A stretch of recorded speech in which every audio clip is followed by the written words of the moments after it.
Eu sei que eu demorei pra postar esse vídeo, a minha filha tá com 9 meses agora, mas eu estou aqui pra responder as perguntas que eu mais recebi sobre ter uma criança nos Estados Unidos.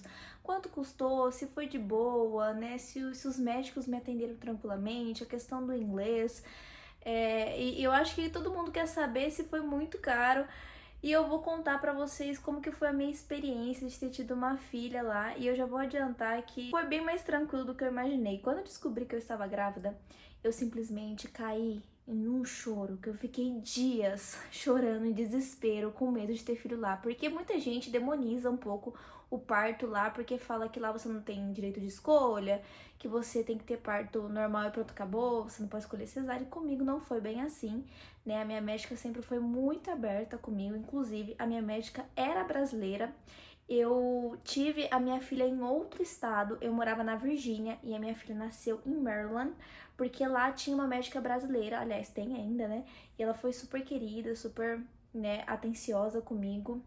E eu vou contar assim o processo todo de parto, meu relato de parto com todas as informações que vocês querem saber. Primeiro de tudo, quando eu descobri que eu estava grávida, que eu fiz o testezinho de farmácia, eu fui atrás de uma clínica para poder fazer teste de sangue. Só que lá não é muito comum isso, gente. Inclusive, quando eu falei para as pessoas que eu tinha feito, né, o teste de sangue para minha host family, né, para médica ali do que era americana, ela ficou tipo assim, por que você fez isso? Né? Não é muito comum, as pessoas acharam estranho, porque pra eles o teste de xixi já vale e pronto, acabou. Então, eu fui atrás de uma clínica também, que chama...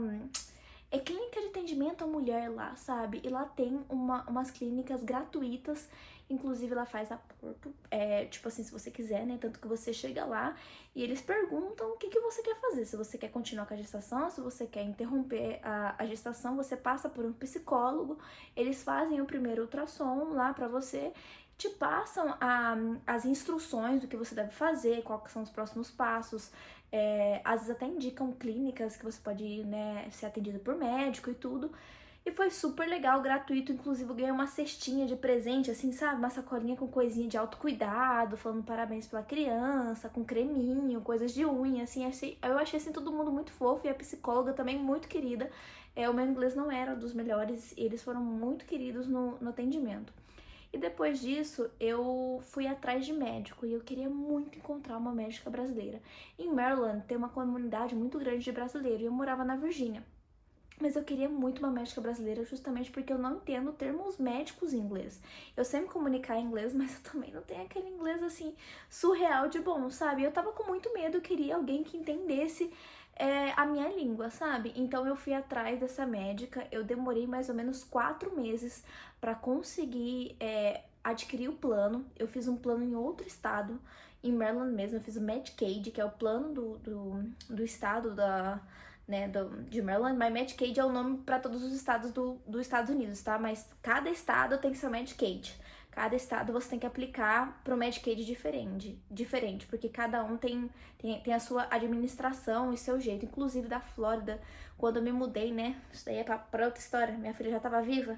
Foi bem difícil, eu nem consegui ter o Medicaid lá na Flórida, lá o processo é bem complicado, mas em Maryland foi bem tranquilo. E eu peguei, né, minha Medicaid depois de 4 meses e tudo, foi bem complicado, né, o meu processo. Tem meninas que conseguem, assim, em uma semana, mas o meu foi um pouco complicado. Não sei exatamente porquê, eu acho que eu tava fazendo alguma coisa errada. E aí eu consegui consulta com essa médica e fui passar com ela. Como que foi o meu atendimento antes do parto, né, o pré-natal ali, né, dos 9 meses que eu fiquei tendo consultas com médicos, fazendo exame e tudo mais. Eu achei assim, todo mundo trata a gente muito bem. Todo mundo assim conversava comigo, tentava me fazer entender, porque a minha médica passava consulta com ela, só que quando eu ia fazer exame de ultrassom e tudo, era tudo em inglês e era muito complicado pra eu entender o tamanho que a bebê tava, o peso, as coisas, eu não conseguia entender direito o que elas estavam falando, mas elas, assim, no geral, foram bem simpáticas. A única coisa que eu não gostei foi a questão de exames, porque aqui as pessoas são mais acolhedoras, né? Você vai num consultório, você tem um cafezinho, você tem uma bolachinha. Quando eu fui fazer exame de sangue, eu quase desmaiei. Tipo, desmaiei quase mesmo, porque eu tava sem comer, sem nada.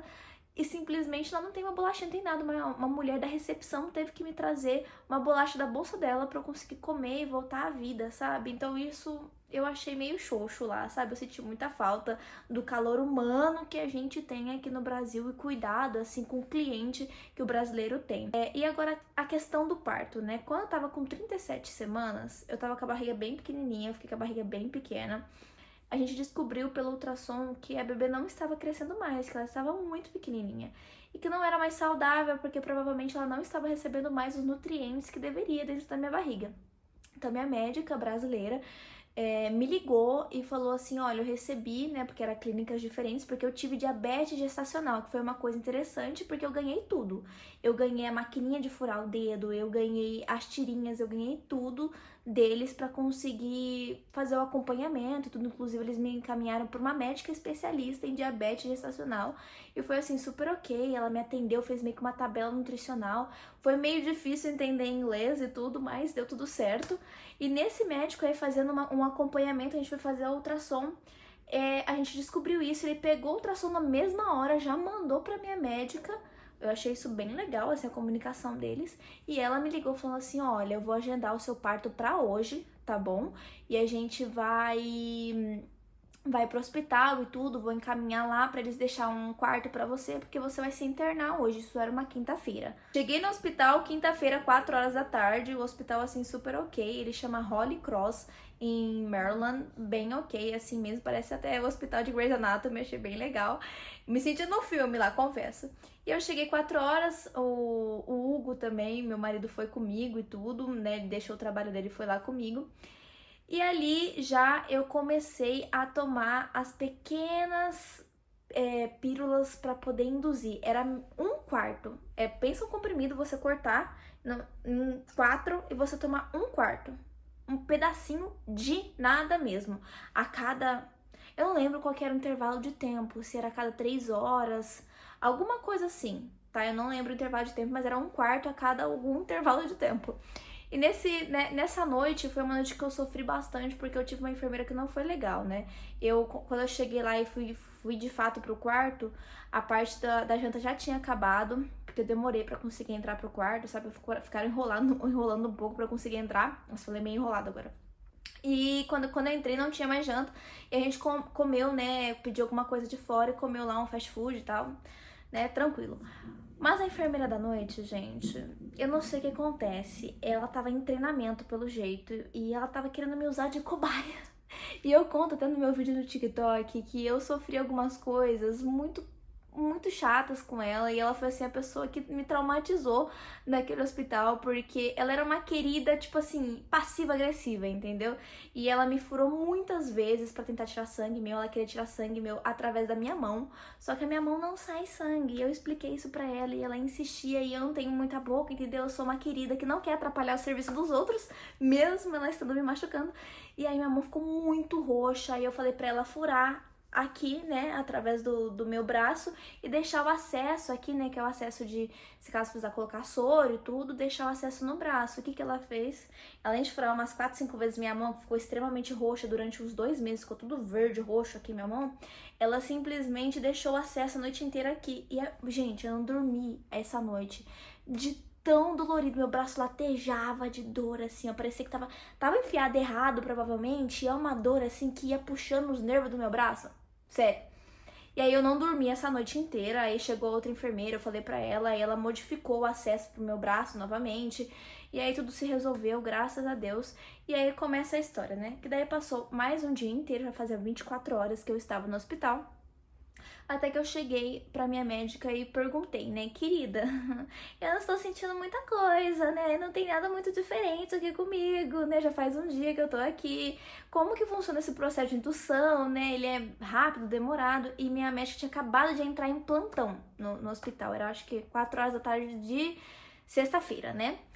E ela tinha entrado em plantão, ela ia ficar aquela noite inteira em plantão. E eu queria muito ter o parto com ela, né? Eu não tinha pagado ela pra ter o parto. Então, se ela saísse de plantão, eu não ia ter parto com ela. Então, eu falei assim, olha, como que vai funcionar? Você acha que eu vou ter o filho essa noite com você ou não? Aí ela me falou assim, Tainara, é o seguinte, o parto aqui, né, de indução, ele vai depender muito do seu corpo. porque a gente vai te dando remédio e tem pessoas que demoram 1 dia, 2, 3, 4, 5 dias pra poder ter o filho de indução, sabe? Então, porque a gente vai colocando devagarzinho o remédio e tudo em você, então assim, tem que ter paciência e tudo. Aí eu peguei e falei pra ela, então, querida, eu não fazia tanta questão assim de ter parto normal. Então eu falei pra ela, olha, eu não tô disposta a ficar dias e dias aqui sofrendo ali com as enfermeiras pra poder ter o filho de parto normal. Então, se a bebê precisa nascer, e não é nem uma certeza, né? Porque a indução ele vai tentar induzir, mas não significa que você vai conseguir o parto normal.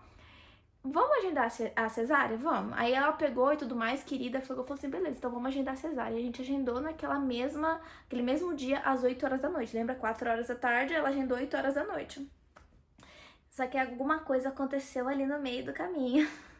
Aqueles meio comprimidinhos, aqueles no quarto, começaram a fazer efeito. E eu comecei a sentir muita cólica. Aí a minha médica falou assim, se você quiser tomar endorfina, pode tomar, né? Aí eu tomei endorfina, uma cólicazinha que eu tava sentindo ali. Só que eu não esperava o que ia acontecer, minha querida. Simplesmente, às 6 horas da tarde, eu tava tentando tirar uma soneca, já que eu não tinha dormido a noite inteira. E meu marido tava ali do meu lado jogando um joguinho no celular enquanto eu tava esperando o tempo passar. A minha bolsa estourou. A minha bolsa estourou enquanto eu tava dormindo, que parecia que a bebê ia sair com Deus ali, porque saiu tanta água que eu pensei que fosse sangue no começo. Aí eu perguntei pro meu marido e tal, né? Ele foi lá ver, não era sangue, era água mesmo. E conforme ele foi sair pra chamar a enfermeira, gente, escorria tanta água que eu comecei a entrar em pânico porque eu achei que o bebê ia morrer dentro da minha barriga. Eu falei assim, gente, a água toda do meu bebê tá indo embora. Vai morrer sufocada aqui dentro da minha barriga. Isso daqui não é normal, só que daí a enfermeira chegou, falou que era normal e tudo. E aí começou a pior parte da minha vida. Começaram as contrações de verdade. Começaram as contrações muito fortes, gente. Eu gritei naquele hospital como se não houvesse amanhã. E eu não podia mais tomar anestesia naquele momento porque eu tinha tomado endorfina. Então não podia tomar de novo endorfina. Eu tinha acabado de tomar, né? Um intervalo muito curto. Eu não podia tomar anestesia nas costas ainda porque precisava de 8 horas de jejum. E eu tinha almoçado meio-dia. E era 6 horas da tarde. Então, minha filha, foi a pior dor que eu já senti na minha vida. Eu gritei como se não houvesse amanhã. Como se, tipo assim, nossa, gente, que susto, achei que não tava gravando, já ia ficar descabelada aqui. Ainda bem que tá gravando. E eu gritei assim, gente, eu peguei uma ponta de um pente e eu batia assim na minha cabeça, batia tanto, porque eu queria, tipo assim, fazer uma dor maior pra ver se desfocava aqui, porque a sensação que eu tinha é que tava rasgando os meus órgãos aqui dentro.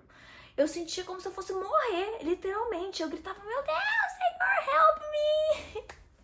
Eu misturava inglês e português e aí começou a vir um monte de enfermeira porque eu gritava muito, eu gritei muito. Eu com certeza assustei muitas mães naquele hospital. Beleza, quando deu 8 horas eu fui pra sala de parto mesmo ali, né, de pré-parto. E a mulher foi aplicar anestesia nas minhas costas. Eu achei a anestesia do jeito que eles aplicam um pouco diferente, porque quando eu conto as pessoas falam que nunca tinha visto isso, mas basicamente elas enfiaram a agulha nas minhas costas e deixaram acesso lá dentro, como se fosse quando você deixa o acesso aqui dentro ou aqui na mão, que é como se fosse um plastiquinho, ficou enfiado no meio da minha coluna, né, ali, e eu tinha um botão do meu lado, que a cada 15 minutos ficava verde. Porque a mulher aplicou anestesia, minha filha, e eu continuava gritando de dor. Apliquei a segunda vez, porque a cada 15 minutos eu podia aplicar o botão. E o botão simplesmente jorrava anestesia na minha coluna de novo. Apliquei a segunda vez, eu continuei gritando de dor. Apliquei a terceira vez, começou a amenizar a dor, mas eu ainda sentia muita dor. E aí eu apliquei a quarta vez. Na quinta vez a mulher veio e aplicou mais uma pelo meu fio, assim, não sei, não lembro direito exatamente aonde. Eu sei que foram 5 anestesias no meu corpinho e aí sim eu sosseguei e dopei, assim, fiquei tipo assim, graças a Deus, passou a minha dor, eu comecei a não sentir mais nada aqui embaixo, assim, só um formigamento. Lembrei que eu tremia muito, era uma tremedeira assim, gente, que a gente não consegue se controlar, de tanta tremedeira mesmo. E aí a minha médica chegou em mim e falou assim, olha, já que a sua dor passou e você tá, né, dilatando, porque a gente tava dilatando muito rápido, era por isso que eu tava sentindo tanta dor, meu quadril tava fazendo assim, arregaçando tudo lá dentro, abrindo tudo por causa do remedinho abençoado. Então, acho que eu falei assim, já que você tá, né, anestesiado e tudo, você quer esperar mais um pouquinho pra ver se dá pra fazer o parto normal, ao invés de ir pra cesárea? Já que já estamos aqui, né, já estamos anestesiados, vamos esperar mais meia hora, 1 hora. Mas foi tempo da médica sair da minha sala Passou assim, questão de 20 minutos, não sei exatamente o tempo, porque eu tava meio perdida no tempo. Uma médica veio me analisar e fazer um exame de toque, minha querida. Eu já estava com 10 centímetros. Basicamente, eu dilatei 10 centímetros das 6 até as 9. Tipo assim, 4 horas eu dilatei 10 centímetros, que eu acho que é um tempo consideravelmente muito rápido, muito rápido. E aí, a minha filha tava basicamente nascendo e eu não tava sentindo, porque eu tava muito anestesiada mesmo. Então, minha médica veio correndo, veio as enfermeiras e tudo. E a sala era muito aconchegante. A sala tava com uma luzinha amarelinha, assim, sabe? Um climinha, assim, um silêncio, assim, sabe? Só faltou uma musiquinha ali pra ficar mais calma ainda. E tava, assim, um clima muito de paz, assim, sabe? E aí, a médica mandou o meu marido segurar uma perna minha, a outra enfermeira segurar a outra, porque já que eu tava, né, anestesiada, eu não conseguia segurar minhas pernas. E aí mandou fazer força conforme o tempo lá que ela falava, falando em português, graças a Deus. E aí minha filha nasceu às 11h30 da noite, se eu não me engano, 11h36, se eu não me engano, no dia 1º de março de 2024. E foi assim, tudo tão bonitinho. O meu marido que cortou o cordão umbilical, ela veio, foi assim tão engraçado, porque na hora que ela nasceu, gente, a cara do meu marido, a cara... O vídeo cortou enquanto eu estava falando, mas basicamente foi tudo muito bonitinho. O quarto que a gente ficou, assim, muito legal mesmo. E as enfermeiras foram super queridas. Veio uma mulher para poder me ensinar a amamentar também. A minha filha não pegou muito o mamar, né? Eu só amamentei por 20 dias e ela não conseguiu também pegar o bico, que eu não tenho. Mas as coisas que a gente ganhou, tipo coberta, roupinha, toquinha, fralda, coisa de bebê, coisa de puxar o leite. Gente, a gente ganhou tudo do hospital, vocês não têm noção, não. Porque assim, eles não vão dar pra outra grávida, nem muito menos pra outro bebê. Então tudo que eles utilizam ali com o seu bebê, eles dão. Eles deram fórmula, eles deram tanta coisa pra gente, de verdade, que foi assim, muito legal mesmo. Eu tive que comprar, inclusive, o carrinho do bebê de última hora. Porque como ela nasceu um pouco antes, né, com 37 semanas, eu não tinha comprado ainda. Tudo bem que eu tava um pouquinho atrasada, né, eu tinha que ter comprado antes. E como ela nasceu muito pequenininha, minha filha nasceu com 2,445 kg. Eu esqueci de falar isso no meio do vídeo, né, mas ela nasceu bem pequenininha. Eles fizeram um teste do car seat. Eles colocaram ela, né, no bebê conforto e ficaram com ela durante 1 hora, mais ou menos, dentro do bebê conforto, para ver se os batimentos cardíacos dela não ia diminuir, porque o bebezinho fica ali encolhidinho, né, no bebê conforto, e eles ficam com medo do bebê chorar e assustar, e ele, tipo assim, abaixar o batimento cardíaco. Então eles tiveram que fazer esse teste pra gente conseguir sair do hospital. Se a bebê não se adaptasse ali dentro do bebê conforto, ela não ia poder sair do hospital. Graças a Deus foi tudo bem, a gente saiu. Eu saí do hospital, era domingo. Então eu fiquei quinta, bebê nasceu sexta-feira à noite, fiquei sábado lá e a gente foi embora domingo de manhã. Tudo nota 10, parto normal. E quanto que eu paguei nessa história toda? Gente, deixa eu ver se tá gravando que eu tô traumatizada. Eu paguei nada. Porque quando você tem o cartão do estado, é como se fosse o SUS, gente. É como literalmente se fosse o SUS, só que o SUS aqui no Brasil, a gente tem hospitais, né? Hospitais públicos. Lá tem o convênio público, entendeu? O convênio que você recebe e você pode utilizar nos hospitais que você quiser, né? Nos médicos que você quiser. Quem paga a conta é o governo. Então, normalmente para grávidas, quando você mostra que não tem renda, que você é imigrante e tudo, você consegue esse convênio. E crianças também, se eu não me engano, até 6 anos. Eu não lembro até quando que a criança tem esse convênio também, mas crianças também têm direito. A Vivian tinha esse cartão, então ela não pagava médico nem pediatra, e nem eu paguei nada do meu parto, porque foi tudo através do governo, como se fosse o SUS lá deles, né? E foi essa experiência. Olha, eu tava muito assustada no começo e no final achei assim tudo muito legal, muito nota 10. Não sei como que é no Brasil os partos aqui, se são melhores, se são piores. Eu nunca tive filho aqui, mas eu achei assim tudo muito bom.